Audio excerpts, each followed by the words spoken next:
जय जय श्री राधे श्याम निताई गौर हरि बोल। श्री धीर समीर बिहारी भगवान की जय।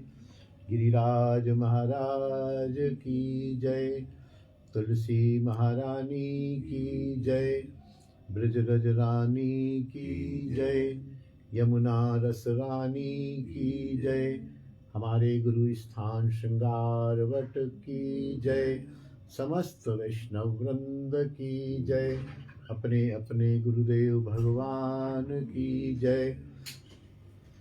हमारे पूज्य दादाजी पिताजी एवं उनके गुरुदेव श्री देवकीनंदन गोस्वामी प्रभुपाद की जय। जय जय श्री राधे श्याम सप्त देवालय की जय। षड गोस्वामी पाद की जय। पंच तत्व की जय। निताई गौर हरि बोल। निताई गौर हरि बोल। श्री गुरु गोविंद कृपा से अनेक दिनों से यह सत्संग चल रहा है, दैनिक सत्संग। ठीक संध्या 6 बजे इसे प्रारंभ कर देते हैं। यहाँ भी श्रोतागण पधारते हैं। धीर समीर में यह सत्संग होता है। ऑनलाइन भी बहुत सारे वैष्णव इसका लाभ उठा रहे हैं। मैं कृतज्ञ हूँ उनका कि वे इस सत्संग को सुनते हैं। अनेक प्रश्न भी मेरे पास सत्संग के विषय में आ जाते हैं, उनका भी समाधान राधा रानी करवा देती हैं। कल हमने कहाँ का वर्णन सुना था? कल हमने पागल बाबा, ब्रह्मचारी जी और कुछ भी था बस। हाँ, ब्रह्मचारी जी मंदिर, विशेष रूप में ब्रह्मचारी जी का मंदिर जो गोदा विहार से गोपेश्वर जाने के रास्ते पर उल्टे हाथ में है, सीढ़ियां चढ़ के है, उनका वर्णन सुना था। और ब्रह्मचारी जी का गणेश राम जी का चरित्र हमने सुना था कल, तो वो बहुत सुंदर चरित्र था। आज हम श्री कात्यायनी मंदिर, कात्यायनी पीठ, आइए आ जाइए, अभी शुरू नहीं हुआ, आ जाइए। श्री राधे श्री राधे। हाँ आइए ना, आइए। बहुत अच्छा, ऊपर बैठे तो ऊपर बैठिए, नहीं तो नीचे बैठिए, जैसे ठीक लगे। ऊपर भी कुर्सी। जय जय श्री राधे, जय जय श्री राधे। निताई गौर हरि बोल। निताई गौर हरि बोल, हरि बोल। और रोशनी थोड़ी कम पड़ती है आज, मैंने आसन बदला थोड़ा सा, अभी सुविधा है थोड़ी सी। आज हम कात्यायनी मंदिर का प्रसंग करेंगे। तो यदि 2-3 मिनट हो तो कीर्तन कर लें। 5 मिनट। हाँ, शुरू करें। मम्मी भी आ रही है, तब तक थोड़ा कीर्तन करते हैं। जय जय श्यामा, जय जय श्याम, जय जय श्री वृंदावन धाम। जय जय श्यामा, जय जय श्याम, जय जय श्री वृंदावन धाम। जय जय श्यामा, जय जय श्याम, जय जय श्री वृंदावन धाम। जय जय श्यामा, जय जय श्याम, जय जय श्री वृंदावन धाम। जय जय श्यामा, जय जय श्याम, जय जय श्री वृंदावन धाम। पीछे देखो, बिल्कुल जगह नहीं है, आगे बहुत जगह, थोड़ा इधर सरकाओ। जय जय श्याम, जय जय श्री वृंदावन धाम। जय जय श्यामा, जय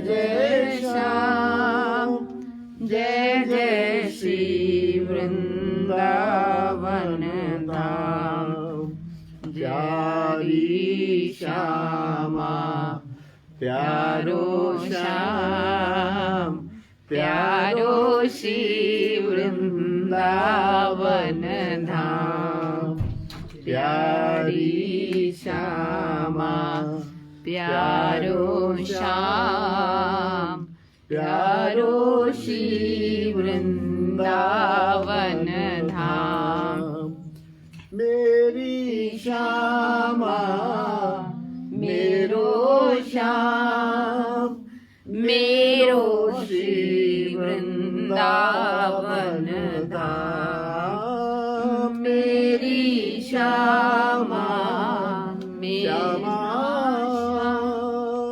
मेरी श्यामा मेरो श्याम मेरो श्री वृंदावन धाम जय जय श्यामा जय जय श्याम जय जय श्री वृंदावन धाम पावन श्यामा तेरो नाम पावन श्री वृंदावन धाम पावन श्यामा तेरो नाम पावन श्री वृंदावन धाम यह जोड़ी अविचल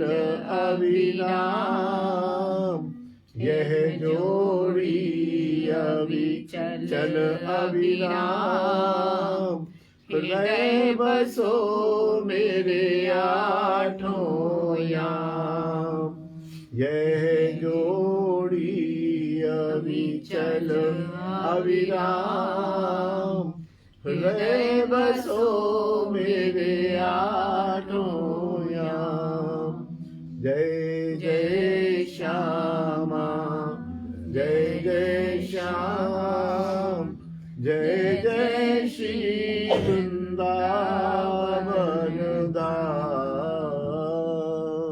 बोलिए वृंदावन धाम की जय। वृंदावन धाम के ही अनेक मंदिरों का और जिन जिन संतों ने उन मंदिरों को स्थापित किया उनके जीवन चरित्र और रहस्य का, आ जाइए कुर्सी है, जीवन चरित्र और रहस्य का हम लोग आस्वादन कर रहे हैं। आज कात्यायनी मंदिर का वर्णन करने की प्रेरणा हुई है, तो कात्यायनी मंदिर के बारे में कुछ चर्चा करते हैं। श्री रंग जी का जो बगीचा है, आपने देखा ही है सबने, रंग जी का बगीचा, वहीं से एक रास्ता जाता है अंदर। उस स्थान का नाम राधा बाग है, राधा बाग, उसके अंदर कात्यायनी मंदिर है। उसमें कात्यायनी देवी की पीठ मानी जाती है, अधिकृत रूप में कात्यायनी देवी वहां पर विराजमान है। इसकी स्थापना परम विरक्त महात्मा श्री केशवानंद जी ने की थी। केशवानंद जी थे, बड़ी जटाएं थी, उन्होंने इसकी स्थापना की थी। यह पीठस्थल बहुत बड़े भूभाग के बीच में निर्मित है। आगे पीछे बहुत बाग बगीचा है, बहुत बहुत बड़ा स्थान है, लेकिन वो बड़ा स्थान भी नवरात्र में छोटा पड़ जाता है। बहुत भीड़ हो जाती है, बहुत सज्जन जाते हैं, और किसी विशेष दिन तो वहाँ वो जो भेंट आदि मैया को चढ़ती है कात्यायनी देवी को, वो वितरण फेंकते हैं, वितरण करते हैं सब। अपरिग्रह के कारण क्या करेंगे, 100 साड़ियाँ चढ़ गई मान लीजिए, 100 दुपट्टे चढ़ गए, शॉल चढ़ गए, सब वितरण करते हैं, और लूट मार सी होती है जैसे होली में होती है। तो वो स्थान कम पड़ जाता है। कात्यायनी देवी का अति रमणीक मंदिर शोभित है, और द्वार पर या कहीं जो नव दुर्गा हैं उनके भी प्रतीक रूप में चित्र बने हुए हैं। श्री राधे श्री राधे। कुर्सी है ना? हाँ ठीक है, ठीक। जय जय श्री राधे। अष्ट धातु की वहां पर कात्यायनी देवी की प्रतिमा विराजमान है, अष्ट धातु की, जो बहुत सुंदर है और बहुत ही आकर्षक है। मैंने भी अनेक बार दर्शन किए हैं, बहुत आकर्षक प्रतिमा है। वहां विधि विधान सहित कात्यायनी देवी की पूजा अर्चना होती है। नवरात्रों में विशेष उपचारों से उत्सव मनाया जाता है। केशवानंद जी के बाद अभी कुछ वर्ष तक उनके शिष्य महंत श्री विद्यानंद जी, उनकी भी जटाएं थी। हाँ, उनकी भी जटाएं। विद्यानंद जी इसकी सारी व्यवस्था देखते थे। अभी विद्यानंद जी भी मुझे लगता है अभी हाल ही में 1-2 साल में उनका शरीर भी शांत हो गया है। अब इस समय उनके एक या तो भाई थे या और दूसरे कोई महंत होंगे, मुझे इस विषय का ज्ञान नहीं है, लेकिन व्यवस्था और वो सारी व्यवस्थाएं बहुत सुचारू रूप से चल रही हैं। जो विशुद्ध ब्रजरस के उपासक हैं और वृंदावन वास करते हैं, थोड़ा सा एक भ्रम होता है कि विशुद्ध ब्रजरस की उपासना में ये दुर्गा जी की उपासना कहां से आ गई वृंदावन में। यद्यपि ठीक है, सभी देवी देवताओं का हमें सम्मान करना है, लेकिन जैसे गढ़ होता है, वृंदावन तो रसिकों का गढ़ है। यहाँ तो रस की उपासना है, मंजरी भाव की उपासना है, अंतरंग उपासना है।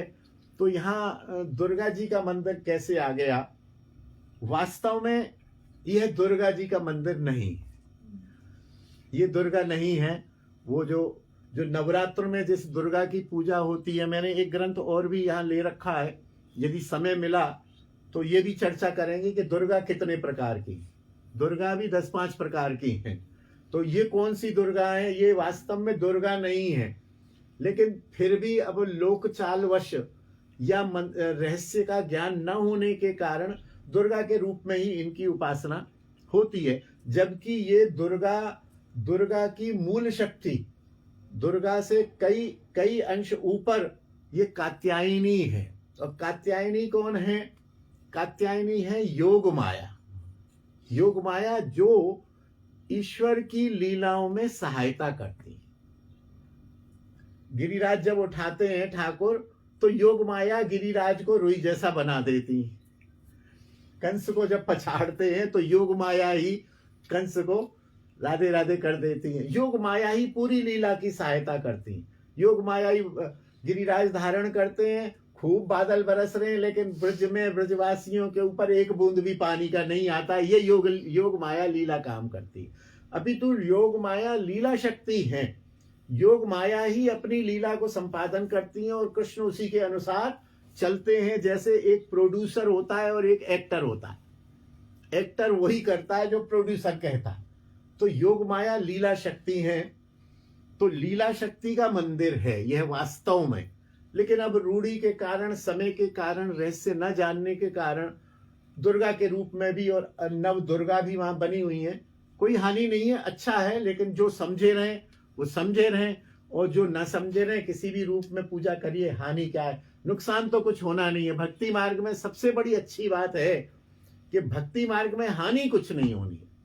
आप राम की जगह मरा कहते रहो तो भी हानि कुछ नहीं होनी है। समय लग जाएगा, जो 2 साल का काम है उसमें शायद 20 साल लग जाएंगे। हानि कुछ नहीं होनी है। यज्ञ में, कर्म कांड में आपने यूं डालने चावल और यूं डाल दिए, उल्टा फल हो जाएगा। एक विसर्ग गलत बोल दिया तो गड़बड़ हो जाएगा। लेकिन भक्ति मार्ग में कुछ गड़बड़ नहीं होना है। लगे रहो। सही गलत करते करते हमें सही मार्ग मिल जाएगा, बस ये है। और सही मार्ग पे जितना जल्दी आ जाएंगे उतनी जल्दी हमें भगवत प्राप्ति, भगवत प्रेम प्राप्ति, भगवत सेवा प्राप्त हो जाएगी। गड़बड़ भी करते रहो, कोई हानि नहीं। भक्ति मार्ग, केवल भक्ति मार्ग, ये ध्यान रख लेना। दान, परोपकार, कर्मकांड, ये गड़बड़ करोगे तो गड़बड़ होगा। आपने किसी शराबी को दान दे दिया और उसने शराब पी के अपनी पत्नी को, बच्चों को मारा, तो उसके मारने का पाप आपको लगेगा, गड़बड़ होगा। समझ लेना बात। भक्ति में आपने कब कोई मान लो गड़बड़ी कर दी, कुछ ठीक है, यहाँ अपराध होते हैं भक्ति मार्ग में भी, लेकिन हानि नहीं होती, कोई गड़बड़ी नहीं होती। आप ठाकुर जी को बंद करके 6 महीने के लिए चले जाओ, 2 साल के लिए चले जाओ, को होना कुछ नहीं, बिगड़ना कुछ नहीं है। लेकिन जो तामसिक देवी देवता हैं उनको मान लो आप प्रतिवर्ष कोई बलि देते हैं और एक वर्ष आप बलि नहीं दो या उनकी जो भी मान्यता उसको नहीं करो तो फिर गड़बड़ी होती है, कुछ ना कुछ गड़बड़ी होती है। वो माता संकेत देती है कि कहाँ भूल गई मेरे को, वो डबल करना पड़ता है। तो भक्ति मार्ग इसलिए सरल है, सहज है और हानि रहित है। ये मतलब शेयर मार्केट नहीं है कि शेयर डाउन भी जाएगा अप भी जाएगा, ये बैंक के ब्याज मिलती रहेगी। जितना ज्यादा पैसा होगा ज्यादा ब्याज मिलेगी, कम पैसा होगा कम मिलेगी। इसलिए हमें कोशिश करनी चाहिए कि हम साधन को विधि पूर्वक निष्ठा पूर्वक ही करें, तो कम समय में अधिक प्राप्ति हमें हो जाएगी।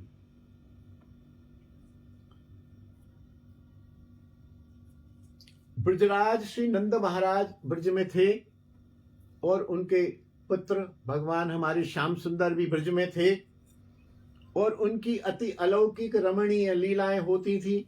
घर में 9 लाख गायें और चोरी क्या कर रहे हैं, माखन। अरे भाई, जो चीज घर में फैल रही है वो चोरी हो रही है। सखियों से छेड़छाड़ कर रहे हैं, कभी किसी सखी को बांध दिया, कभी पति को बांध दिया, कभी गाय से कुछ कर दिया। मनोहर तो है ही है, छैल छबीले हैं ही हैं, रसिक हैं ही हैं। तो वहां जो गोपियां थी, वो सारी गोपियां जो हैं ये चाहती थी कि इस कृष्ण से, श्याम सुंदर से हमारा विवाह हो जाए। हर एक पति चाहती थी, हर एक गोपी चाहती थी कि कृष्ण हमारे पति हों। किंतु उनके मनोभावों को जान के श्री गर्ग मुनि ने आकर ब्रज गोपों को सतर्क भी कर दिया था कि देखो, ये तुम्हारी बच्चियां जो हैं कृष्ण से विवाह करना चाहती हैं, लेकिन तुम इस चक्कर में नहीं पड़ना। कन्हैया से गोपियों की शादी मत करना, विवाह मत करना। किंतु अनुराग तो रोके रुकता नहीं है, अनुराग नहीं रुकता है। हर गोप कन्या किसी न किसी प्रकार से कृष्ण को पति रूप में चाहती ही चाहती थी। ये गोप कन्या भी कौन थी आगे चल के हम बताएंगे। ये जो सिद्ध स्वरूप गोपियां हैं, नित्य सिद्ध परिकर, वो गोपियां नहीं थी, क्योंकि वो तो नित्य सिद्ध हैं। वो तो कृष्ण श्याम सुंदर उनको तो प्राप्त ही हैं, वो नित्य सिद्ध हैं। ये दूसरी गोपियां कौन सी हैं आगे बताएंगे। वे गोपियां कभी किसी निर्जन स्थान पर, कभी किसी देवता को, कभी किसी देवता को, कभी किसी देवी की पूजा करती थी। और एक दिन अचानक ही ऐसा हुआ कि सारी की सारी इधर उधर देवताओं को पूछते पूछते, जैसे अलग अलग स्थानों के निवासी छात्र गुरुदेव का पता लगने पर गुरु घर पर आके इकट्ठे हो जाते हैं। एक दूसरे को बताते नहीं है, लेकिन फिर भी, अरे तू भी आया, तू भी आया, तू भी आया, बोले हाँ हाँ हाँ मैं भी आया हूं गुरुकुल में, ठीक है। एक दिन सारी गोपियां योग माया की कृपा से, लीला शक्ति, लीला तो होनी है ना ठाकुर की, तो सभी गोपियां यमुना जी पर पहुंच गई। और तू कैसे, तू कैसे, तू कैसे, अरे तू कैसे, तू कैसे, कुछ तो ऐसी होती हैं कि जो गुम रही आई, नहीं बताई, कुछ हल्की होती है, अरे बताने में क्या, हम तो कृष्ण को पति रूप में चाहते हैं, हम तो इसलिए आए हैं जमुना जी। अरे अच्छा, अरे सही बात तो ये मैं बता नहीं रही थी, मैं भी इसीलिए आई थी। अच्छा मैं अरे बोली सब इसीलिए आई थी। तो सबको बड़ा आनंद हो गया कि चलो संगठन में शक्ति है। तो सब मिल गई। इतने में वृंदा देवी भी जो वृंदावन की अधिष्ठात्री हैं और लीला में सहायिका हैं, कहीं कहीं इनको भी योग माया कह दिया गया। तो वृंदा देवी तपस्विनी के रूप में आई। बोले वृंदावन में ये गोपियां जमुना किनारे, ये झुंड का झुंड क्या करना चाहती हैं। तो तपस्विनी का वेश धारण किया वृंदा देवी ने और सामने आ गई। बोली कुमारियों, मैं इसी वन में निवास करती हूं, आपकी अनुरागमयी अवस्था देखकर मेरा हृदय द्रवित हो रहा है। आपको किससे अनुराग हो गया, क्यों विवल हो रही हो, क्यों चंचल हो रही हो, क्या चाहती हो, क्या कामना है तुम्हारे मन में। मेरे पास कुछ सिद्ध विद्याएं भी हैं, आप मुझे बताओ, हो सकता है मेरी सिद्धि से तुम्हारा काम बन जाए और ज्यादा प्रयास भी नहीं करना पड़ेगा। छोटा सा तुम्हें एक उपाय बता देती हूं, तुम्हारी जो भी मनोकामना है उसको मैं पूरा कर दूंगी और तुम्हारी जो मनोकामना है वो मुझे पता चल गया है। बोले अच्छा, तो बताइए क्या कामना है। तो उनको वृंदा देवी है, लीला में सहायिका है, अंतर्यामित्व है। बोले तुम्हारी कामना ये है ना कि कृष्ण से तुम्हारा विवाह हो जाए। बोले हाँ, फिर तो गोपियों को बात पक्की हो गई कि ये रिलायबल है, ये मैया जो है इसको हमारे हृदय की बात पता चल गई, बात ठीक है। नहीं तो एरे गेरे की बात क्यों मानती हूँ। आप बताइए, कोई मुझे आके कहे आप ऐसा करो, अरे कैसे कैसे मैं तुम्हारी बात मान लूं। तो ये उनको पक्का हो गया कि नहीं, इन्होंने हमारे हृदय की बात मान ली है, तो ठीक है मैया, आप बताइए कृपा करके। बोले आप 1 मास पर्यंत एक व्रत करो, दूध दही और हविष्यान खाओ केवल, और कुछ नहीं पाना है। जल पाओ, दूध पाओ, दही पाओ और हविष्यान्न। हविष्यान्न भी आप समझते होंगे। हविष्यान्न होता है जैसे आजकल मान लें कुकर है, कुकर में पानी डालिए, चावल डालिए, थोड़ी दाल डालिए, थोड़ा घी डाल दीजिए, थोड़ा उसमें जो भी सब्जी घिया डाल दीजिए और आलू डाल दीजिए, जो कुछ डालना है डाल दीजिए और उसको पका लीजिए बंद करके। नमक डाल लीजिए, हल्की मिर्च डालनी है तो मिर्च, सेंधा नमक, काली मिर्च, लाल मिर्च तो निषेध है हविष्यान्न में, काली मिर्च और हल्का सा नमक। हल्दी भी शायद नहीं डालते हैं ना, हल्दी नहीं। वो पक गया, हिला लिया, थाली में डालो, ठाकुर को भोग लगाओ और खा जाओ। नमक कम है तो, नमक ज्यादा है तो, कच्चा है तो, पक्का है तो, लेकिन पकाने वाले जो है हविष्यान्न को बना लेते हैं। अपने पूज्य विनोद बाबा और बहुत सारे संत चातुर्मास्य में, कार्तिक मास में हविष्यान्न ही पाते हैं। हम लोग भी कभी कभी मन करता है तो हविष्यान्न बना लेते हैं और वही ठाकुर को भोग लगा के वही पा लेते हैं। तो उसमें क्या है ना कि वैरायटी नहीं है कि सवेरे गोभी की सब्जी खाई, अरे रात को भी गोभी। अच्छा, एक ही टाइम पाना होता है, 2 टाइम 3 टाइम नहीं। जो हविष्यान्न पाएगा वो एक ही टाइम, दोपहर में 2 बजे, 3 बजे, 4 बजे पाएगा बस। और जो बन गया वो ठाकुर को भोग लगाया, और रोज लगभग वही 1 महीने तक, 4 महीने तक वही पाएंगे। हम जैसा लोग तो बोर हो जाता है, हम जैसे लोग, आप जैसे लोग, मैं तो नहीं, आप तो वैष्णव है, मैं तो अपनी बात कहता हूँ कि अगर एक ही सब्जी 2-3 बार आ जाए तो अरे बोले भाई क्या चक्कर है, सब्जियां खत्म हो गई या वो सब्जी वाला नहीं आया है, क्या बात है। ठाकुर को भोग कहते तो हम यही है कि ठाकुर को वही भोग लगा रहे हो, लेकिन मंशा अपने मन की होती। तो भाई तुम हविष्यान्न कहो, पाओ और अंधेरे में सूर्योदय से पहले उठकर यमुना जी जाइए, स्नान करो, कृष्ण नाम लेते हुए यमुना जी जाओ। ग्राम वार्ता करते हुए नहीं, अरे तू कै बजे उठी, तूने इस कैसी साड़ी पहनी है, तेरी बहू कैसी है, तेरी पिताजी कैसे है, तेरी माता जी कैसे, कुछ नहीं। घर से निकलो, हरे कृष्ण श्री कृष्ण गोविंद हरे मुरारे, हे नाथ नारायण वासुदेव गाते हुए जाओ। जमुना जी पहुंचो, जमुना जी में स्नान करो, वस्त्र पहनो और बालू की एक मूर्ति बनाओ। उस मूर्ति को कात्यायनी देवी समझो। अरे कात्यायनी देवी कौन है? बोले यही देवी तुम्हारी कामना को सिद्ध करेगी। कात्यायनी देवी की मूर्ति बनाओ और उसको फल फूल थोड़ा भोग लगाओ, धूप दीपक से आरती करो और वहां बैठकर 1 घंटा रोज इस मंत्र का जाप करो। कौन सा मंत्र? श्रीमद् भागवत में है, कात्यायनी महामाये महायोगिन्यधीश्वरी नंदस्कोप सुतम देवी पति में कुरु ते नमः। हे कात्यायनी, हे महामाया, हे महायोग माया, योगियों की अधीश्वरी, नंदगोप का जो पुत्र है भगवान श्याम सुंदर, उसको हमारा आप पति रूप में प्रदान कीजिए, हम आपको नमस्कार करते हैं। इतना कहकर तपस्वी अंतर्धान भी हो गई नहीं, अंतर्ध्यान हो गई, जिससे गोपियों में पक्का विश्वास हो गया कि एक तो इसने हमारे मन की बात मान ली और अभी ये कहाँ गई, तो समझ गई कि ये कोई दिव्य तपस्विनी हमारे पास आई है और ये हमारे कार्य का साधन कर देंगी। विश्वास भी पक्का हो गया और श्री वृंदा ने यह बात जाकर पूर्णमासी जी को भी बताई। ब्रज में जो पूर्णमासी हैं वो भी योग माया स्वरूप हैं, वही है योग माया का एक स्वरूप, पूर्णमासी भी है। तो सब बता दिया।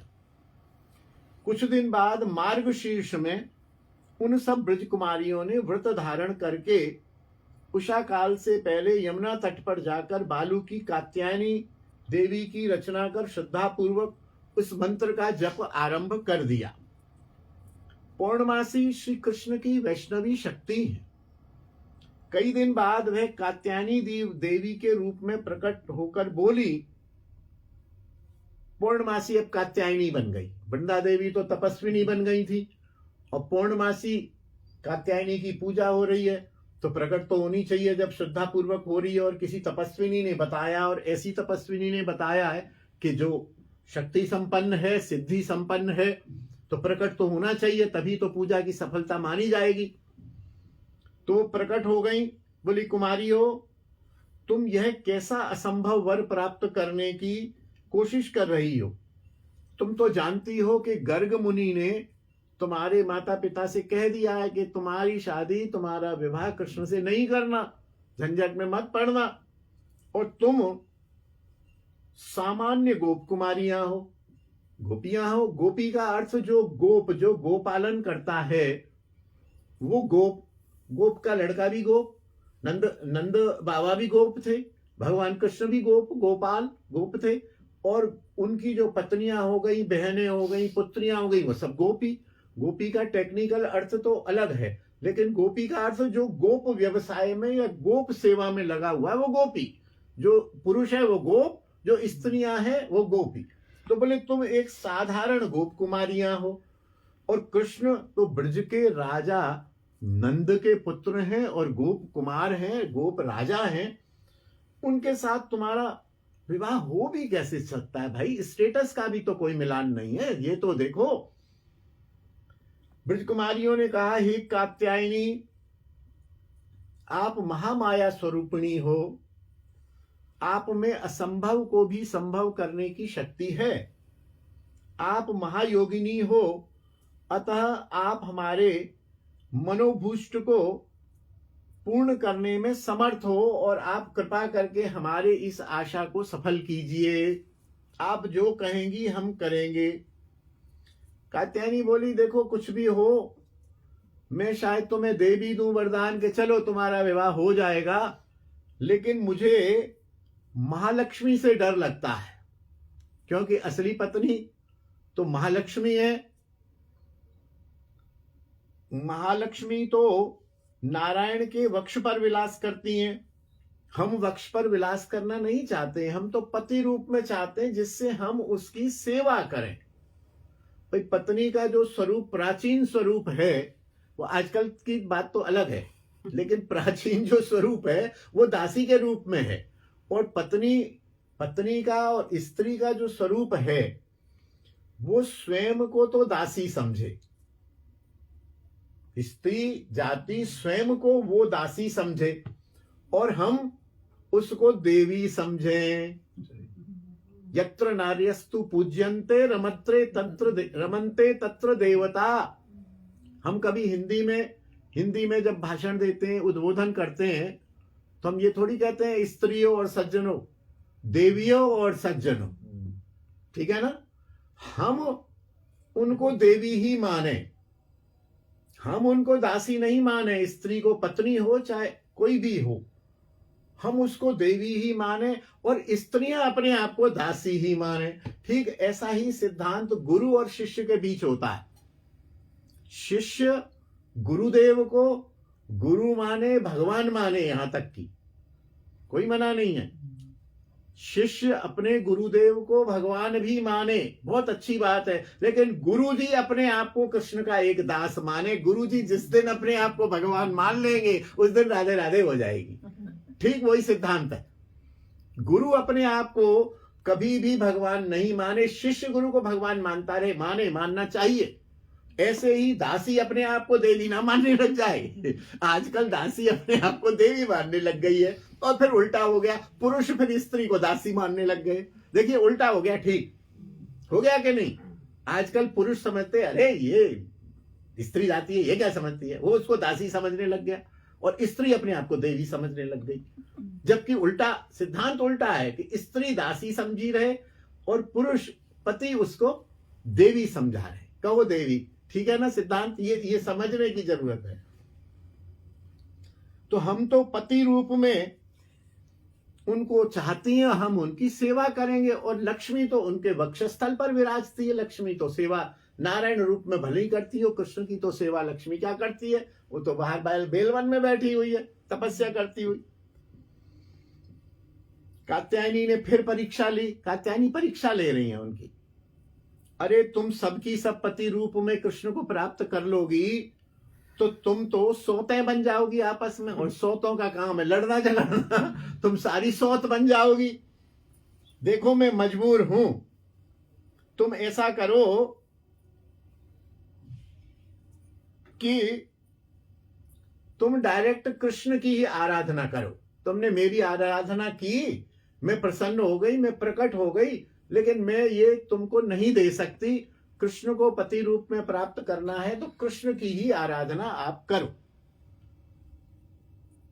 ब्रज कुमारी बोली, हम जानती हैं आप कृष्ण की दिव्य कीड़ा विधायिनी हो, परम वैष्णवी हो, और जिस एक तपस्विनी ने हमें ये मंत्र दिया था वो भी अंतर्यामी थी, हमारे हृदय की बात को जान गई थी और यहां से अप्रकट हो गई थी। वो पता नहीं कौन थी, उन्होंने भी ये हमें बताया था सिद्धांत कि कृष्ण अपनी आराधना से उतने प्रसन्न नहीं होते जितनी वे अपने भक्तों की आराधना से सहज में रीझ जाते हैं और प्रसन्न हो जाते हैं।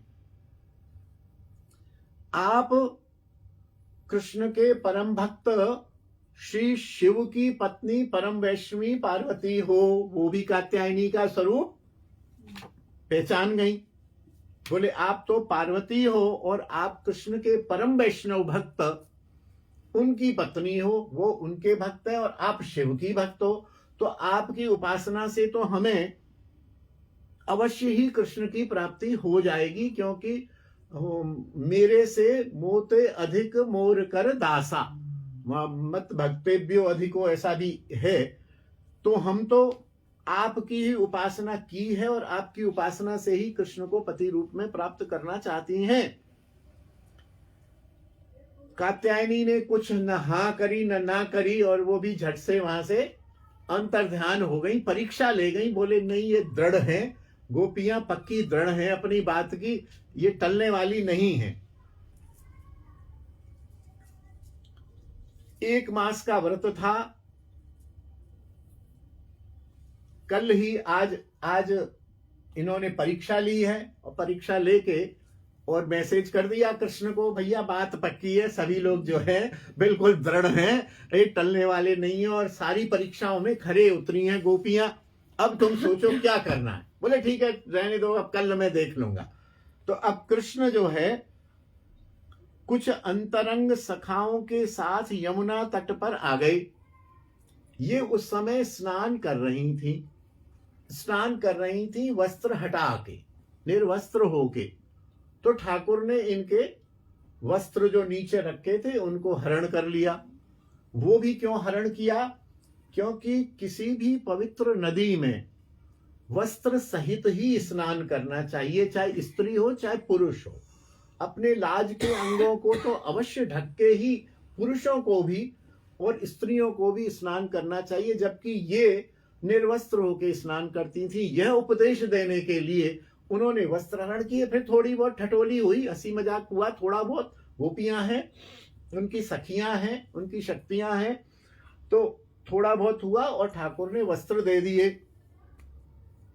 और वो दोष हमेशा के लिए उन गोपियों के लिए भी और हम सब के लिए भी यह है। और भी पुराणों में कई प्रसंग आते हैं।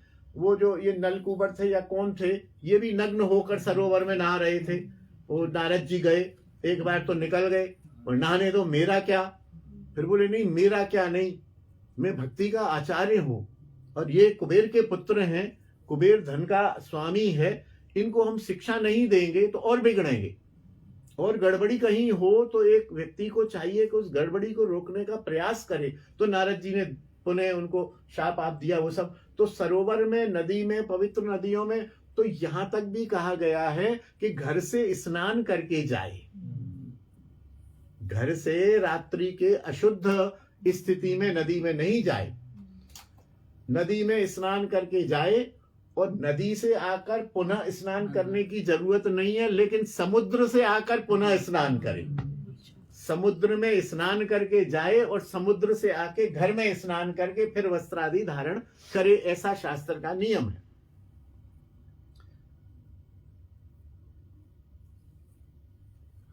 अब वो प्रकट हो गए, बोले हाँ बोलो, तुम व्रत कर रही हो 1 मास से। वो सब लीला तो अपनी वस्त्र चीर हरण की लीला तो अलग अपनी जगह हो गई। तो बोले ठीक है कन्हैया, बोले तुम जो 1 महीने से जो यहाँ अनुष्ठान कर रही हो, अब उसका वर देने का समय आ गया है, मैं आ गया हूं वर देने के लिए। तो वो चौंकी, बोले हम उपासना तो कर रहे थे कात्यायनी की, और वर देने कृष्ण कहां से आ गए। यहाँ शक्ति और शक्तिमान का सिद्धांत है। वो शक्ति रूप में, उनकी कृपा पात्री रूप में कात्यायनी, इन सब ने देखिए स्वरूप धारण किया। वो वृंदा थी, ये पौर्णमासी थी और कात्यायनी बन के आई। तो अब शक्ति ने तो जवाब दे दिया, महाराज मेरे बस की नहीं है, आप संभालो। तो स्वयं आगे बोलो क्या वर चाहती हो। तो भगवान ने वर दिया श्रीमद् भागवत के अनुसार, संकल्पो विदितः साव्यो भवती नाम मदर्चनम मयानुमोदितः सो असौ सत्यो भवितुमर्हति याता बला ब्रजम सिद्धा मयेमा रंस्य क्षपा यदुद्दिश्य व्रतमिदं चेरुरा आर्याचनम सतीत। हे साध्वियों, तुम मेरी पति रूप में सेवा करना चाहती। संस्कृत में जो हम अभी बात कर रहे थे कि तुम पति रूप में कुछ और नहीं चाहती हो। ध्यान दीजिए, इस बात बहुत महत्वपूर्ण बात है। जबकि पति पत्नी का संबंध जो है वो कहीं और जाता है दृष्टि, लेकिन इन्होंने कहा तुम मेरी पति रूप में सेवा करना चाहती हो। संकल्पो विदित साव्यो भवती नाम मदर्चनम, तुमने मेरा जो अर्चन किया है वो मेरी सेवा के प्राप्ति के लिए किया है। इस बात को दृष्टि में रखना है सदैव के लिए। मैं तुम्हारे मनोभीष्ट को समर्थन करता हूं। तुम्हारा यह संकल्प सत्य होगा। तुम अपनी इच्छानुसार मेरी आराधना को प्राप्त करोगी, मेरी सेवा को प्राप्त करोगी।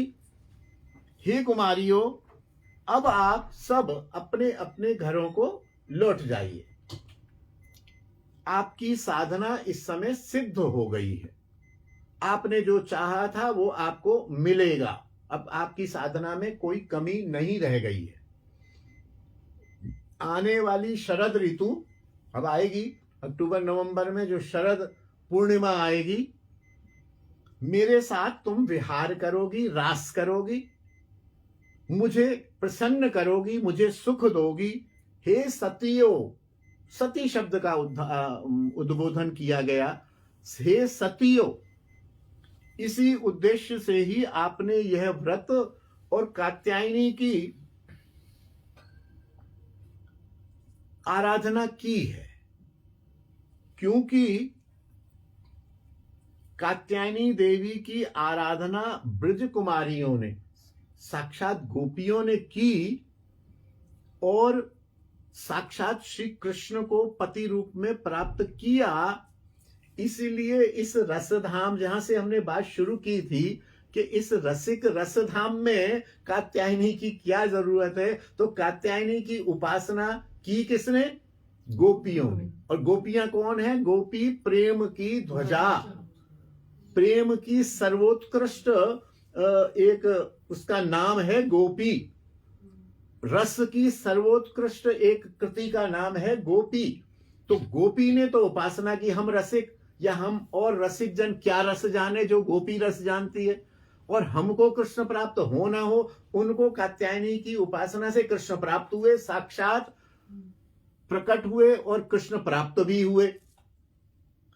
इसलिए तो इस रसधाम में, इस रसिक उपासना में, इस रस की उपासना में कात्यायनी का मंदिर होना कोई असंगत बात नहीं है।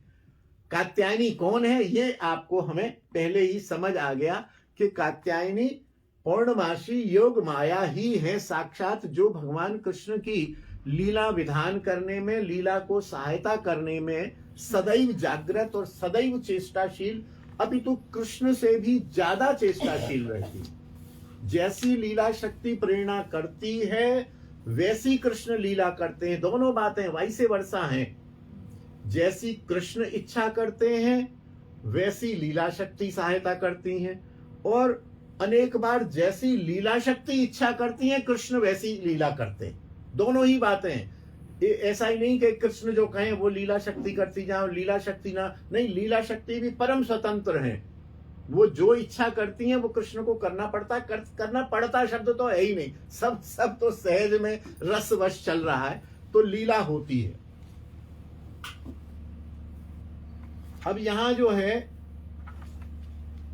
वो गोपियों के रहस्य की बात और आ गई। दुर्गा जी के बारे में भी है, देखिए समय मिलेगा तो अवश्य स्पष्ट करेंगे। वैसे यहां काफी स्पष्ट हो गया है। जिन ब्रजगोप कुमारियों ने श्री कात्यायनी देवी की आराधना के माध्यम से भगवान श्री कृष्ण को प्राप्त किया और श्री कृष्ण को पति रूप में प्राप्त किया, रास विलास भी किया शरद पूर्णिमा के दिन, वे समस्त ब्रजगोपियां भगवान श्री कृष्ण की नित्य प्रेयसी स्वरूप शक्ति का नित्य परिकर भुक्त अंश नहीं थी। वो नित्य सिद्धा गोपियां नहीं थी। गोपियां भी अनेक हैं, अनेक तरह की हैं, कभी प्रसंग आएगा तो उनका भी चर्चा करेंगे।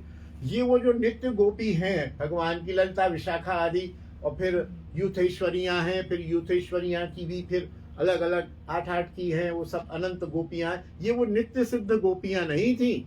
बोले ये कौन सी गोपियां थी फिर? ये सब जीव शक्ति अंश साधन सिद्धा गोपियां थी। ये जीव थी और इन्होंने साधन किया था। जैसे हम लोग ने गोपी भाव की उपासना की, हमारी उपासना, हमारा साधन सिद्ध हो गया। हमारा साधन गोपी भाव की उपासना सिद्ध होने के बाद क्या होता है कि हमारा जन्म वहां जाकर होता है जहां इस समय कृष्ण लीला चल रही होती है। कृष्ण लीला नित्य है। कहीं ना कहीं, किसी ना किसी ब्रह्मांड में कहीं ना कहीं कृष्ण की लीला चल रही है। मैंने मान लीजिए गोपी भाव की आपने उपासना की और हमारी उपासना सिद्ध हो गई, तो हम ना तो गोलोक में जाएंगे और ना सीधे, बहुत से लोग कहते हैं ना निकुंज गए, ठीक है, प्रणाम में गए, कोई मना नहीं है, लेकिन उसका सिस्टम लिखा हुआ है भक्ति साम्य सिंधु बिंदु में कि यहां से भगवान कृष्ण के परिकर हमें यहां से लेंगे और जहां ब्रज लीला चल रही है वहां हमारे भाव के अनुसार, हमने यदि गोपी भाव की उपासना की है तो वहां की किसी माता गोपी के गर्भ में हमें स्थापित हमारे आत्म तत्व को कर दिया जाएगा। वहां हम गोपी रूप में फिर से जन्म लेंगे और जन्म लेके श्याम सुंदर की लीलाओं में इस तरह से हम श्याम सुंदर की सेवा करेंगे, लीलाओं की साक्षी बनेंगे। श्याम सुंदर भी हमसे हास परिहास विलास रास सब करेंगे और हमें वहां भी ये प्रार्थना नित्य करनी ही पड़ेगी कि कृष्ण हम पर कृपा करें और हमें स्वीकार करें। यद्यपि करेंगे ही, क्योंकि यहां साधना हमारी सिद्ध हो गई। उसके बाद क्या होगा कि हम जीव कोटि की गोपियां वहां परिकर बन जाएंगे। जैसे ये बन गई, अब ये थी नहीं, अब ये परिकर बन गई, नित्य सिद्ध हो जाएंगी। क्योंकि जब श्याम सुंदर यहाँ गोलोक की लीला को समाप्त करेंगे तो फिर इन सब को अपने साथ गोलोक धाम ले जाएंगे, तब ये नित्य सिद्ध हो जाएंगी। परिकर सिद्ध, नित्य सिद्ध, साधन सिद्ध, अनेक प्रकार की गोपियां हैं। तो ये वो गोपियां थी जो जीव शक्ति थी। इन्होंने साधना की, साधना बन के ये उस गोकुल में जाके किसी गोपी के गर्भ से उत्पन्न हुई और फिर इन्हें थोड़ा ये था कि यहाँ भी हम आराधना करें। वहां तो जीव रूप में तो हमारी आराधना हो गई, गोपी रूप में भी तो हम आराधना करें कृष्ण की, इसलिए उन्होंने ऐसी आराधना की। पद्म पुराण में एवं कृष्णोपनिषद में यह वर्णित है ये मनमानी बात नहीं है, बाकायदा नंबर दिया हुआ है और कहा है ये सब त्रेता युग में दंडकारण्यवासी ऋषि वृंद थे। दंडकारण्य में जो ऋषि मुनि थे ये वो थे, और ये ऋषि मुनि होते हुए उपासना तो श्री राम की करते थे, लेकिन श्री राम के सौंदर्य के प्रति ये आकर्षित हो गए थे, अत्यधिक आकर्षित हो गए थे, और इनका मन करता था कि हम श्री राम को आलिंगन कर लें, राम को चुंबन कर लें। राम इतने सुंदर थे वनवास में रहते हुए। तो ये जो उनकी भाव हो गया, ये गोपी भाव है। आलिंगन का, चुंबन का जो भाव है ये ऋषि मुनियों का भाव नहीं है। ऋषि मुनि तो शांत रस के उपासक होते हैं, ओम करके ध्यान लगाना और ब्रह्म की उस कांति का ध्यान लगाना। लेकिन इन ऋषि मुनियों ने साक्षात स्वरूप श्री राम के दर्शन कर लिए, तो इनके अंदर उनके सौंदर्य को देख के गोपी भाव जागृत हो गया और उनका मन मधुरात्मक हो गया, मधुर भावात्मक हो गया। शांत से, शांत, दास्य, सख्य, वात्सल्य और मधुर, ये 5 रस हैं। इसमें शांत में तो शांत रहता है व्यक्ति, दास्य में सेवा करता है लेकिन संकोच होता है, सख्य में सेवा भी करता है, मित्रता होती है, संकोच नहीं होता है। फिर वात्सल्य में पाल्य भाव आ जाता है, वो अपने सेवी को थोड़ा धमकाता भी है, जैसे यशोदा मैया बांधती भी हैं, डंडा भी दिखाती हैं, सेवा भी करती हैं, संकोच भी नहीं होता। मधुर में क्या है, ये सारे, क्योंकि जैसे जैसे हम ऊपर जाएंगे नीचे के सारे भाव उसमें होते हैं। मधुर में शांत नहीं, ब्रज में शांत का स्थान नहीं है, शांत ऋषि मुनियों के लिए। ब्रज में 4 ही भाव हैं, तो मधुर में दास्य भी है, सख्य भी है, वात्सल्य भी है और मधुर भी है। ऐसे भी आप मधुर रस के आप लौकिक उदाहरण ले लें, एक पति पत्नी होते हैं, उनमें मधुर भाव होता है। तो अब मधुर भाव बोले भाई दास्य कहाँ है? बोले दास्य है कि पति में तो ये दास्य है कि वो अपनी पत्नी और बच्चों के लिए अर्निंग करके लाता है। अच्छा, पत्नी में दास्य कहाँ है? कि पत्नी सारे उसके लिए भोजन आदि बनाती है, सारी व्यवस्था करती है, उसके कपड़े धोती है, सेवा करती है कि नहीं पति की, और पति भी पत्नी और बच्चों की सेवा करता है। दास्य आ गया। सख्य, मेरे ख्याल जितनी मन की बात व्यक्ति पत्नी से करता है और पत्नी पति से करती है, शायद वो कुछ समय बाद पिता से भी नहीं करती है। सख्य हो गया। वात्सल्य भी आ गया। वात्सल्य कैसे कि कई पति होते हैं, अरे तुम बहुत थक गई हो, तुम्हारे चेहरे से लग रहा है, अब बैठ जाओ, कोई बात नहीं, हो जाएगा काम, काम तो जीवन भर का है, अपने शरीर का भी ध्यान दिया करो, अच्छी बात नहीं, बोले रुको मैं तुमको चाय बना के पिलाता हूँ। ये वात्सल्य आ गया। और पत्नी भी, सुनो टिफिन में दे दिया है, कल भी टिफिन तुम्हारा बिना खाया आया था, खा के आना, आज नहीं आई तो देखना फिर आप खा के नहीं आए तो। क्यों जी, सही कह रहा हूं कि नहीं? ये शास्त्रीय बात कह रहा हूं, है तो थोड़ी ऐसे मजेदार सी बात, लेकिन ये शास्त्रीय है। उदाहरण मैंने लौकिक ले लिया तो ये शास्त्रीय है, वो उसको पालन भी करती है कि खबरदार आज देखना लंच बनाया, लंच खा के आना, डिब्बा लंच भरा हुआ नहीं आना चाहिए, ध्यान रखा करो, तुम छुट्टी ले लो 2 दिन, बहुत थक गए हो। ये क्या है? पाल्य भाव। और मधुर में जो मिलन का भाव, अंग संग का भाव, वो पति पत्नी में होता ही है। तो मधुर में सारे भाव है। जैसे भी हम ऊपर चलेंगे नीचे के भाव हमको मिलेंगे। श्री राम जी ठहरे मर्यादा पुरुषोत्तम। अब वो कहां ऋषियों को आलिंगन चुंबन करें, वो तो वैसे ही बहुत ही ज्यादा मर्यादा पुरुषोत्तम है, संकोची है। उस स्वरूप में वे ऋषियों की मनाकामना पूर्ण न कर सके, लेकिन उनके हृदय की जो वाइब्स थी वो सब पहुंच गई राम जी के पास।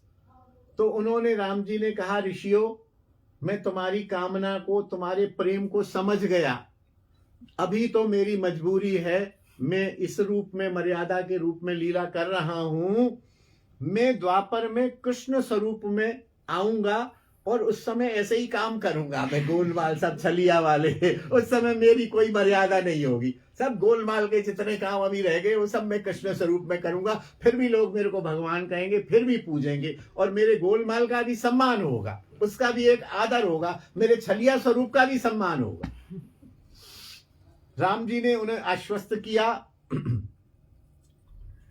और राम जी के चले जाने के बाद और आश्वासन देने, जैसे हमें कह दिया जाए कि तुमको अब कुछ दिन में जो है अब ये प्राप्ति होने वाली है तुम्हारी मनोकामना की, तो हमारी साधन की तरफ से वृत्ति हट जाती है। अरे बोले अब तो कह दिया, अब तो हो ही जाएगा, तो साधन से वृत्ति हट गई उनकी।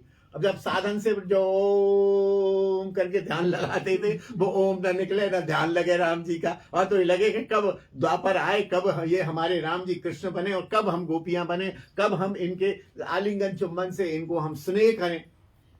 नारद जी आए, भक्ति के आचार्य नारद जी हैं। नारद जी ने कहा, ऋषियों ये क्या हो रहा है, ये ओम कहाँ 24 घंटे 4 दिन 15 दिन 10,000 वर्ष 2,000 वर्ष तुम वायु पी के रहते थे, ये क्या हो रहा है। बोले हम बड़े व्याकुल हैं, ना हम इधर के रहे ना उधर की प्राप्ति, जाने कब द्वापर आएगा, इधर हमारा इस साधन में मन नहीं लग रहा। शांत रस के उपासक थे। अब जिनको मधुर रस की चाव लग गई और मधुर रस की जिनको आशा मिल गई, वो शांत कहाँ रह सकता है, नहीं रह सकता।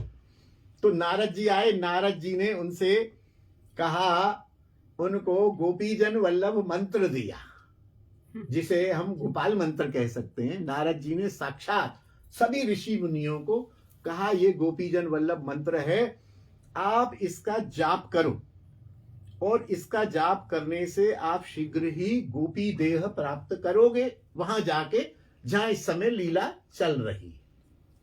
कृष्ण की लीला भी सदैव चलती है, राम की भी चलती है। ऐसा नहीं कि राम की लीला चल रही है तो कृष्ण की नहीं चल रही। किसी ब्रह्मांड में इस समय द्वापर चल रहा होगा, किसी ब्रह्मांड में इस समय सतयुग चल रहा होगा, किसी में इस समय त्रेता चल रहा होगा, कि यहाँ कलयुग चल रहा है। तो बोले जल्दी से तुम, अगर जल्दी है तो गोपीजन वल्लभ मंत्र की उपासना करो, कृष्ण के मधुर रस के पार्षद आएंगे, तुम्हें जाके वहां गोपी देह में स्थापित कर देंगे। और वो ही हुआ। इन्होंने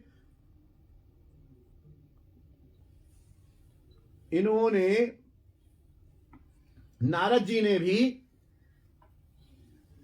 योगियों को, ऋषियों को और ध्यानी गण को यह उपदेश दिया कि आप भी कात्यायनी देवी की पूजा करो। अब यहां प्रश्न उठाया है कि वो चाहते तो उनसे कहते कि तुम जो है राधा राधा राधा राधा बोलो, राधा रानी को प्रसन्न करो, तो गोपी वेश मिल जाएगा और मिल जाएगा। लेकिन बोला ये राधा का स्वरूप जब समझेंगे कि राधा तो एक गोपी है साधारण सी, वो तो देवी तो कोई है नहीं, क्योंकि राधा के स्वरूप को समझना बहुत मुश्किल काम है।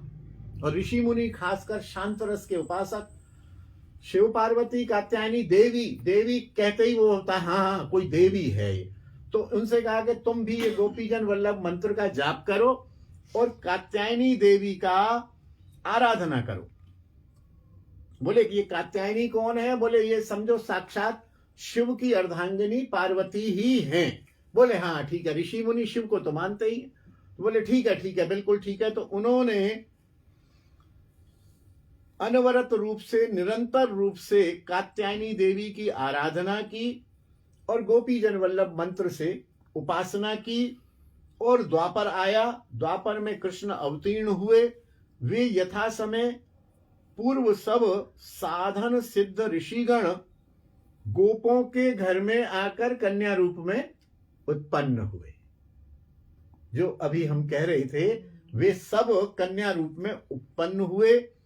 कुमार अवस्था होने पर वो कामना, क्योंकि जो साधन किया था जीव रूप में, वो कामना तो अंदर थी और उपासना भी थी।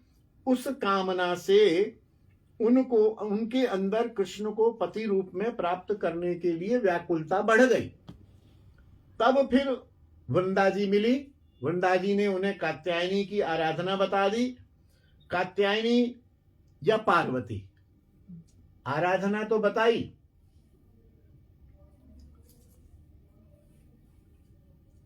लेकिन वो इसलिए बताई कि इनको यदि राधा की उपासना बताऊंगा तो विश्वास नहीं बैठेगा। और नारद जी ये भी जानते हैं कि कात्यायनी या पार्वती गोपी देह, गोपी भाव देने में समर्थ भी नहीं है। ध्यान रखिएगा, बहुत सूक्ष्म बात है। ये सब जो है एक पात्र और अधिकारी के अनुसार से लीला चल रही है। तो कात्यायनी जी नारद जी जानते थे, वृंदा जी जानती थी कि कात्यायनी या पार्वती इस प्रकार का वरदान देने में असमर्थ हैं। अतः पौर्णमासी जी, जो भगवान कृष्ण की लीला शक्ति या योग माया स्वरूपा हैं, वे कात्यायनी रूप धारण करके उनकी रागा नुगा मार्गीय आराधना स्वीकार की एवं भगवान श्री कृष्ण ने उनको रास में अंगीकार किया।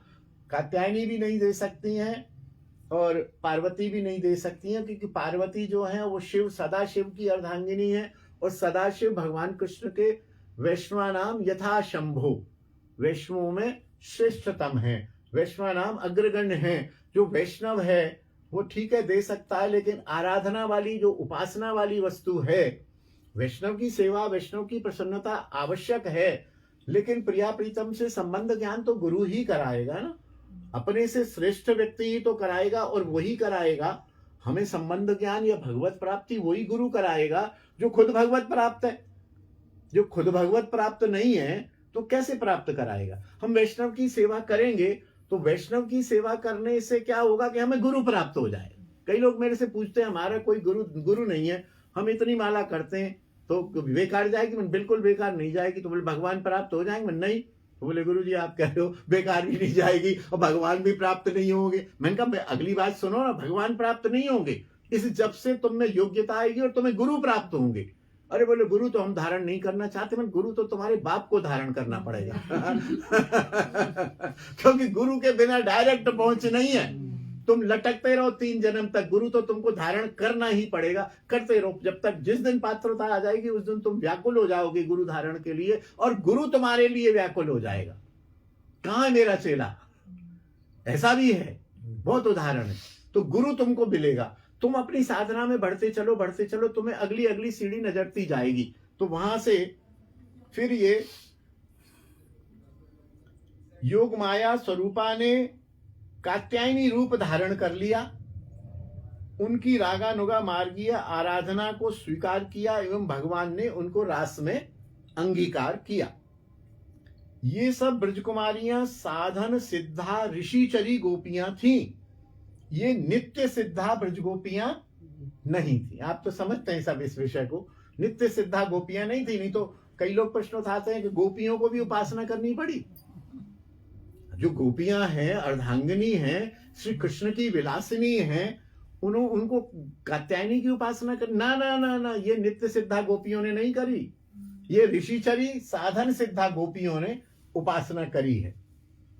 नित्य सिद्धा तो नित्य श्री कृष्ण से संबंध युक्त हैं। उन्हें इसके लिए कोई साधना नहीं करनी पड़ती। उनकी साधना तो पूरी हो चुकी है, उसका फल भी उन्हें प्राप्त हो चुका है।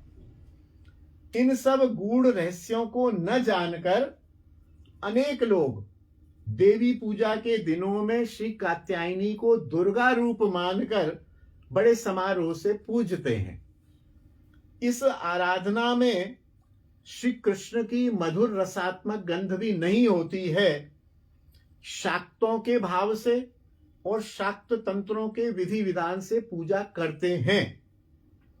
लेकिन उन्होंने लिखा है जो जैसा करता है उसको करने दीजिए, कोई हानि नहीं है। लेकिन यदि आपको ये रहस्य समझ आ गया हो तो आप अब वृंदावन में कात्यायनी पीठ पर श्री कृष्ण लीला विधायिनी, श्री कृष्ण लीला को संपन्न करने वाली लीला शक्ति, लीला की सहायिका के रूप में, योग माया के रूप में कात्यायनी की उपासना करें और उनसे गोपी प्रेम की इच्छा करें, अभिलाषा करें। उनसे दुर्गा वाली अभिलाषा नहीं करनी है। दुर्गा दुर्गम नाशिनी, दुर्गा तो कष्ट दूर करने वाली है, दुर्गति नाशिनी है। दुर्गा की बजाय हम इनको कात्यायनी माने। और कात्यायनी कौन है?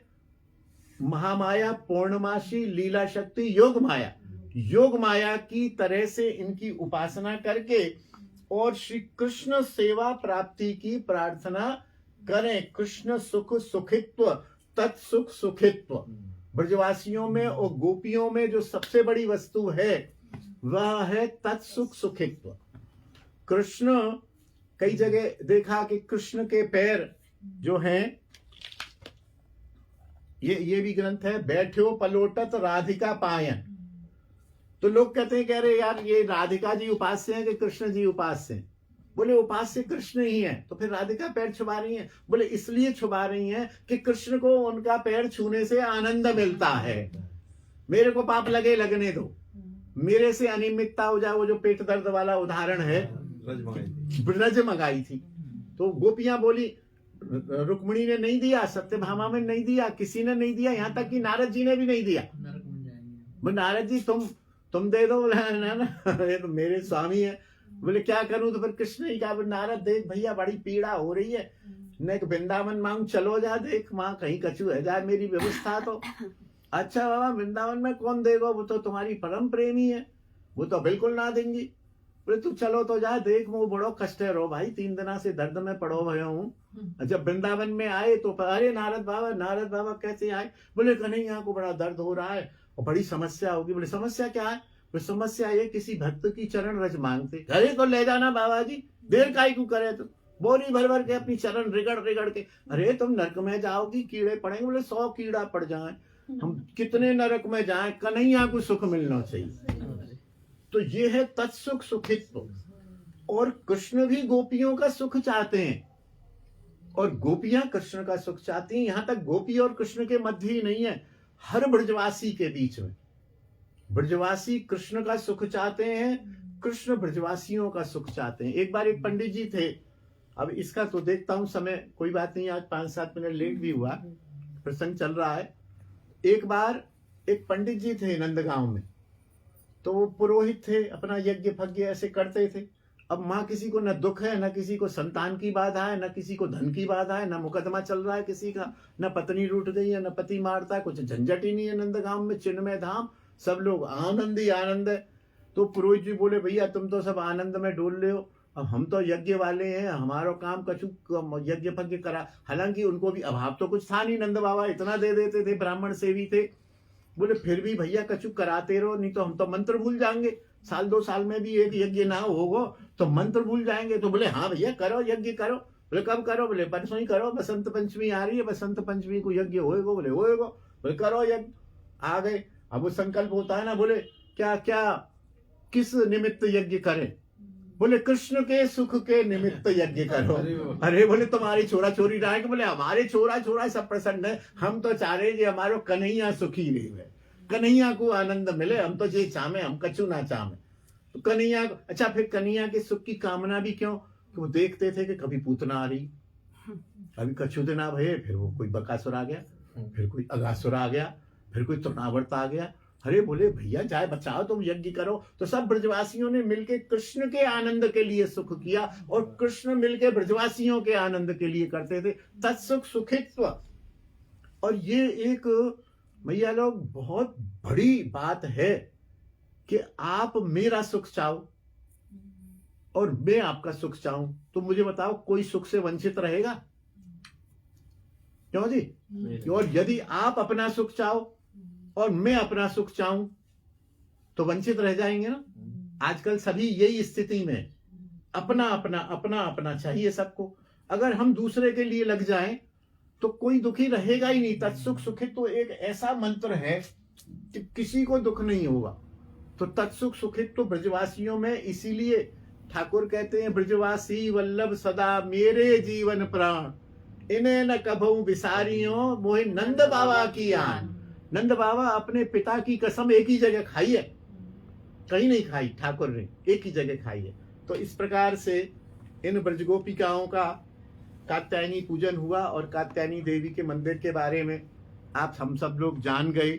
लोकेशन फिर से बता देता हूं, वहीं रंग जी का बगीचा, रंग जी के बगीचे के साथ ही वहां एक तरफ साधु माई आश्रम के लिए रास्ता जाता है, जिसका वर्णन हम 2-3 दिन पहले कर चुके हैं। दाहिने हाथ को इधर को जाता है। हाँ, दाहिने हाथ को साधु माई और बाएं हाथ को बड़ा सा आश्रम है, राघवाचार्य जी है, कौन है वो उनका? किनका आश्रम है? वो कोई आचार्य जी हैं, रंग रामानुज, गेट उनका मंदिर रहता है। हाँ, रामानुज संप्रदाय के बहुत बड़े आचार्य हैं, बहुत बड़ा आश्रम है वो। हाँ। मैं पहले तो जानता था, अब तो शायद वो पधार गए होंगे, कोई नए महंत आ गए होंगे। तो वहां अंदर जाके बहुत बढ़िया है। 2-4 मिनट हम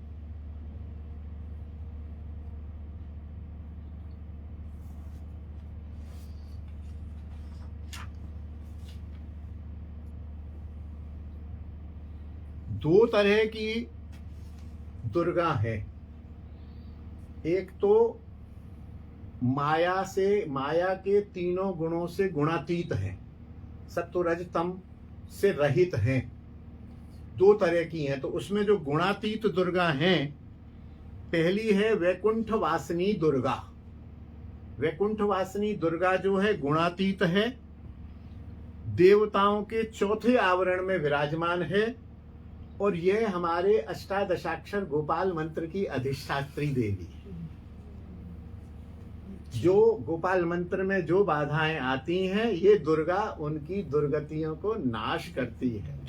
इसलिए जो प्राचीन और जो जानते हैं, गोपाल मंत्र प्रारंभ करने से पहले इस वैकुंठ वासिनी श्री दुर्गा का स्मरण करके कि हम गोपाल मंत्र करने बैठ रहे हैं, आप गोपाल मंत्र की अधिष्ठात्री हो, गोपाल मंत्र में आने वाली बाधाओं को आप नाश करना।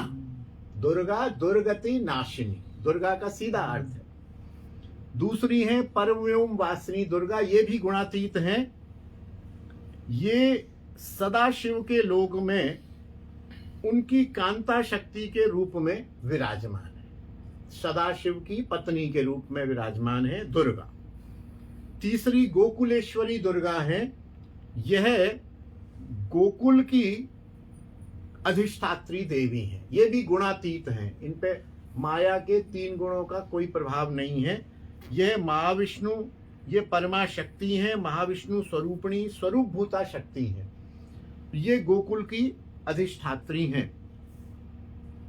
एक दूसरी दुर्गा है जो यह महादेव के कांता रूप में अवस्थित है। वहां है सदाशिव, यह है महादेव। शिव के भी 3 स्वरूप हैं, एक सदाशिव जो वैष्णव रूप है, एक महादेव है जो देवों के देव हैं, और एक शिव हैं जो जिनको शैव लोग परब्रह्म मानते और भूत भावन है, शमशान में रज लगा के और मुंडों की माला लेके घूमते हैं। तो ये उनमें से कोई नहीं है, ये शिवलोक वासिनी दुर्गा हैं और मायातीत हैं। इन पे ये प्रकृति रूप 8वें आवरण में विद्यमान है। अब बहुत है, पहला आवरण 2 आवरण बहुत वो है, तो उसमें हमें नहीं जाना है। ये समझ लेना है कि दुर्गा भी कई तरह की हैं। उसमें से 5 दुर्गा जो है गुणातीत हैं, मायातीत हैं, उन पे माया का प्रभाव नहीं है। अब ये जो है कैलाशवासिनी दुर्गा, एक कैलाशवासिनी भी जो है, ये दुर्गा देवी उमा के रूप में शिवलोक पर कैलाश पर विराजती हैं। शिव और उमा, उमापति की कांता रूप में विराजमान है। ये पांचों की पांचों दुर्गा जो हैं, ये सब स्वरूप शक्ति, आत्मिका मूल कांता शक्ति के अंतरंग अंश है। श्री राधा जी की ही अंश है। मूल शक्ति प्रिया जी, राधा जी हमारी, ये सब उन्हीं की ही अंश हैं जो ये 5 प्रकार की हैं। इसके बाद गुणमयी माया के जो हैं, सृष्टि स्थिति प्रलय साधन शक्ति रूपा, यह जो है प्राकृत ब्रह्मांड में मंत्र रक्षण सेवा के निमित्त विराजती हैं और चित शक्ति रूपा दुर्गा की दासी हैं। इन पे माया का प्रभाव है, ये उसकी दासी हैं। दूसरी है गुणमयी, ये गुणमयी माया जो है यशोदा जी से कन्या रूप में आविर्भूत हुई हैं। मथुरा में आकर वसुदेव जी ले गए, कंस ने उसे देवकी की गोद से देकर पत्थर पर दे मारने का प्रयास किया। यह कंस से छूटकर अष्टभुजाधारिणी रूप होकर आकाश में चली गई। भगवान ने आदेश देते हुए कहा, इनके अनेक नाम हैं, इनको विजया कहा गया, भद्रकाली कहा गया। भगवद बहिर्मुख कंस या अन्य जीवों का संहार करना भी इन गुणमयी माया का काम है, योग माया का नहीं। योग माया लीला में सहायता करती है और संहार का काम ये दुर्गा करती है। लीला की सहायता करते हुए सब प्लेटफॉर्म बना दिए, जब संहार करने का काम आता है तब ये गुणमयी माया आ जाती है। ये सब 2 प्रकार की हैं, गुणमयी दुर्गा, और 5 प्रकार की गुणातीत दुर्गा है। ये सारी की सारी ये समस्त स्वरूप त्रिगुणात्मिका शक्ति दुर्गा के हैं। एवं मूल शक्ति श्री राधा के अंश के अंश के अंश के अंश के अंश के अंश हैं, तो दुर्गा की पूजा करनी है, बहुत अच्छी है, लेकिन यथा तरोर मूल निषेचनेन, एक पत्ते पत्ते पर जल डालते रहो, शाखा शाखा पर जल डालने की बजाय यदि मूल में ही जल डाल दो तो सारी वो हो जाती हैं। तो हम तो ब्रज में, हमें राधा रानी ने, वृंदावन की अधीश्वरी राधा रानी ही है, राधा रानी ने यदि वास दिया है तो हमें अपमान तो देखिए जीव मात्र का भी नहीं करना। कहीं कहीं इस बात को मान लिया जाता है कि आप तो राधा जी की भजन करते हो, दुर्गा का अपमान बिल्कुल नहीं करते, वो भी तो राधा की ही अंश है, अपमान तो हमें करना ही नहीं है। लेकिन यदि उपासना करनी है तो हमें एक सर्वोपरि शक्ति का परिचय है, और सर्वोपरि शक्ति के धाम में रह के हम उनकी उपासना करें तो वो जल्दी प्रसन्न होंगे। इसका एक बहुत बहुत हल्का सा उदाहरण दे रहा हूं। जैसे कोई पुलिस के डीआईजी हैं,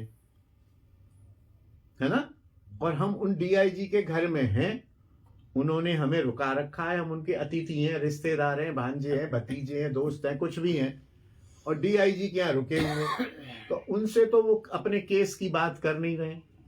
और उनके यहाँ जो पुलिस वाला जयंत करता हुआ आता, बोले भैया सुनो जरा, तुमसे थोड़ा काम है। बताओ माता जी। अच्छा, वो आपको क्यों अटेंड कर रहा है?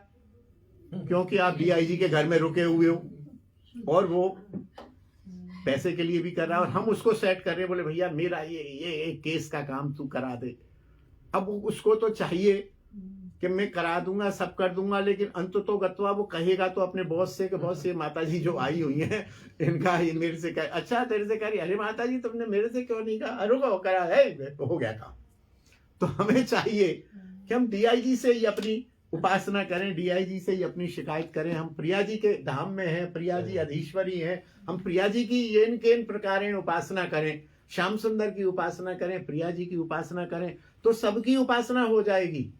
अपमान नहीं है, उपेक्षा नहीं है, अनादर नहीं है। प्रिया जी की उपासना करते ही सब देवी देवताओं की सबकी उपासना हो जाएगी। और एक कहीं मैंने पुराण का श्लोक पढ़ा था, कई बार जो हम आप लोग तो है ही सब वैष्णव, हम जैसे वैष्णव जो कुछ और जो लौकिक कर्म आदि नहीं कर पाते हैं और बाबा बन गए और भजन में ही लग गए और कुछ नहीं कर रहे हैं, तो किसी ने, नारद जी ने पूछा था कि प्रभु इनके जो लौकिक यज्ञ हैं, ऋण है, नृ यज्ञ, ऋषि यज्ञ, भूत यज्ञ, ये सब, और दूसरे श्राद्ध आदि, ये सब क्या होगा? इनको तो पाप लगेगा। बोले बिल्कुल पाप नहीं लगेगा। मैंने इतने करोड़ ऋषि नियुक्त कर रखे हैं कि जो मेरे एकांत भजन में लग गए, उनका ये सब दायित्व ये ऋषि करते हैं। सर्वधर्मान परित्यज्य मामेकम शरणम व्रज अहम त्वाम सर्व पापेभ्यो मोक्षयिष्यामि मा शुच। तेरे को नृयज्ञ करने का जो पाप लगेगा वो मेरा ऋषि है, वो करेगा।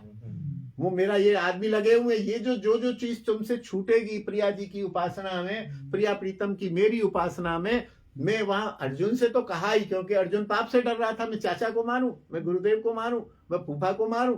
बोले क्यों भी पाप लगेगा, हम तो हम सर्व पापेभ्यो मोक्षयिष्यामि। अर्जुन के साथ साथ हम सब लोगों को भी भगवान ने कह दिया कि तुम्हारे सब पापों को मैं देख लूंगा, तुम केवल अनन्याश्चिंतयन्तो मां ये जना पर्युपास्ते तेषां नित्याभियुक्तानाम, अनन्य भाव से मेरी और प्रिया जी की उपासना करिए। बोलो जय जय श्री राधे निताई गौर हरि। तो पुलिस डिपार्टमेंट में ही थे, टाट वाले बाबा।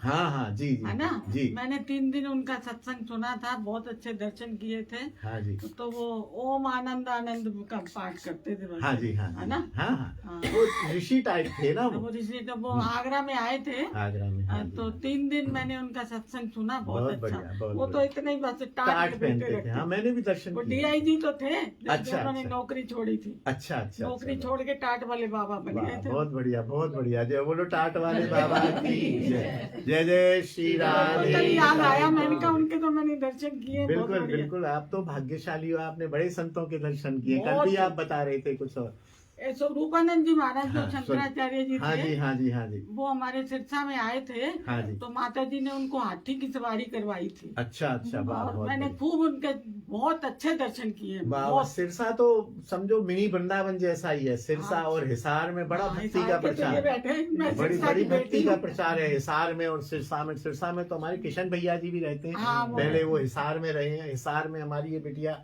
जो 2 नंबर में रहती है, हाँ। श्रेया, ये भी हिसार में रहती है। हिसार और सिरसा में बड़ा भक्ति का प्रचार हाँ, है। सिरसा में बहुत जी। ज्यादा है। जी जी, जय जय श्री राधे श्याम, निताई गौर हरि बोल। श्री गिरिराज महाराज की जय, श्री तुलसी महारानी की जय, वृंदावन रजरानी की जय, यमुना रस रानी की जय, श्रृंगार वट की जय, श्री धीर समीर बिहारी की जय, शालिग्राम प्रभु की जय, हमारे ठाकुर जी गोपाल जी सबकी जय, समस्त वैष्णव वृंद की जय, सबके गुरुजन वृंद की जय, निताई गौर हरि बोल। श्री गुरु जी महाराज की जय।